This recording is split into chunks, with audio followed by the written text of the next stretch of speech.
These may look like relics of the past, but they are actually the stepping stones to a modern-day marvel. The longest bridge of its kind on Earth, and the team has just 5.5 years to build it. They'll have to battle dangerous currents, winds in excess of 170 kilometers an hour, and take on the Silver Dragon. To make the construction even more difficult, this bridge isn't spanning a river, it's spanning an ocean. China's Hangzhou Bay Bridge is the ultimate design and engineering challenge. A monster project with monster machines, and a construction zone like no other. If they succeed, it will be a man-made marvel.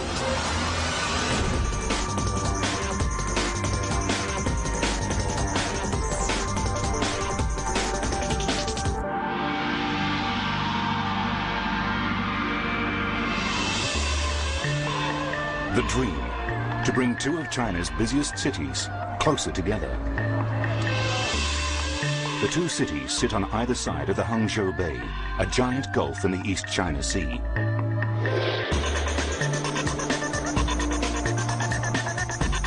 On the south side of the bay lies Ningbo Port, the second busiest in China, with a handling capacity of more than 100 million tons. 350 kilometers away is Shanghai, the economic and financial hub of China, growing faster than any other city on the planet. Ningbo's future as an international shipping center will be fast-tracked if it can be linked to this dynamic and thriving metropolis. To make the dream a reality, engineers are designing the world's longest transoceanic bridge across Hangzhou Bay.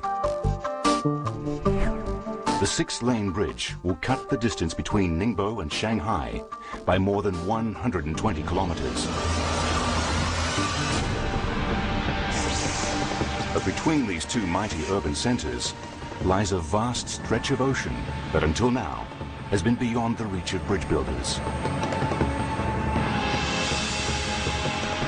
From the onset, chief designer Wang Ringgui knew he would have to work magic.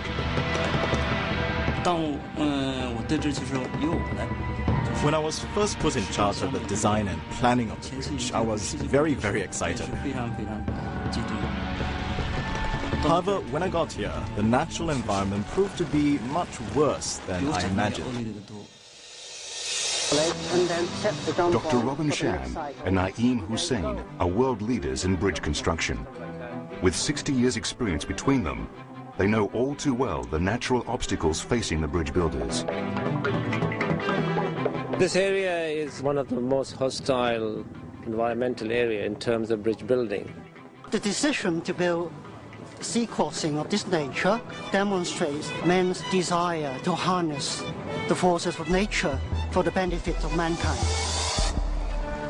Salt water, swift currents, and strong winds don't mix well with concrete and steel. And this is just the tip of the environmental iceberg threatening the engineers. The more we got to know about the natural environment, the more difficult we realized building the bridge would be. But the designers and engineers must overcome these challenges and more. At a total cost of nearly 12 billion yuan, the bridge represents the future of the region's economy. But the freak force of nature could see the dream over before it's even begun. Hangzhou Bay is home to the Qiantang River tidal bore, a giant wall of water that forms when extreme high tides, carried on the strong currents from the bay, force their way into the narrow river mouth. The power of this water is so great, it causes the river to flow backwards and produce the giant wave. The Hangzhou Bay tidal bore is known as Silver Dragon, and every year, in the middle of the 8th lunar month, it wakes up. Reaching speeds of 40 kilometers an hour and heights of up to 9 meters, it's the largest and most spectacular bore in the world. And every year, hundreds of thousands of tourists come for a front row seat. But this natural wonder is unpredictable and dangerous.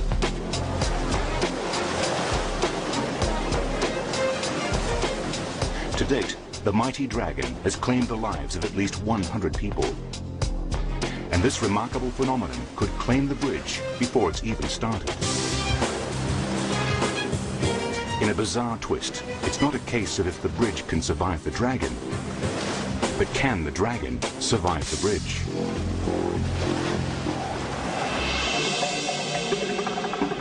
Before the designers can begin, hydrologists need to know what they are dealing with.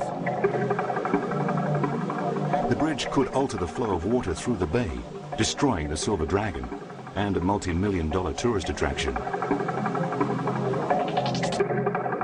They undertake extensive studies of the Qiantang River's flow, as well as the tides and currents in the bay. Then replicate these findings with a scale model of the bay, complete with a prototype of the bridge. The current for the model and the actual current are very similar. The experiments give us results on the effect of the tide and direction of water flow.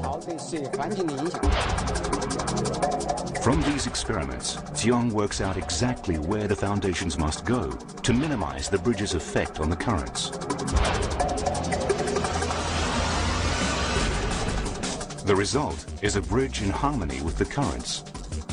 36 kilometers long, winding out in a giant S shape across Hangzhou Bay. This will enable the water to run smoothly under the bridge, minimizing the impact on the hydrology and the tidal bore. The S shape won't interfere with the yearly dragon tide, and it will have another life-saving benefit. If you make a straight bridge, a long bridge, all the driver sees is a black tarmac in front of him. And that can be quite monotonous. In fact, it can be downright dangerous because of sheer boredom of driving a long length. After 10 years of planning and more than 50 separate studies on environmental conditions, the design is complete. The world's longest transoceanic bridge gets the go-ahead.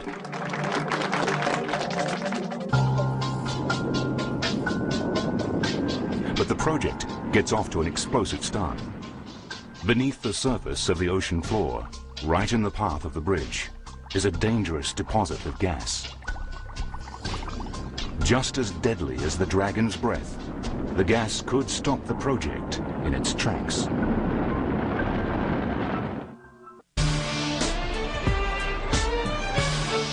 The dream to connect two powerful cities, Ningbo and Shanghai, and propel the entire region into a period of unprecedented development.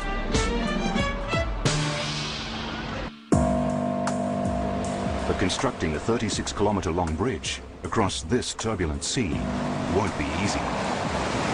Before construction even begins, the team finds out that Hangzhou Bay harbors an explosive secret that threatens the future of the bridge. Surveys reveal large natural gas deposits 50 meters under the ocean floor, right in the path of the bridge. When planning the bridge, we never consider the possibility there would be natural gas here. The bridge design calls for thousands of steel piles to be driven almost 80 meters down into the sediment. But with a minefield of natural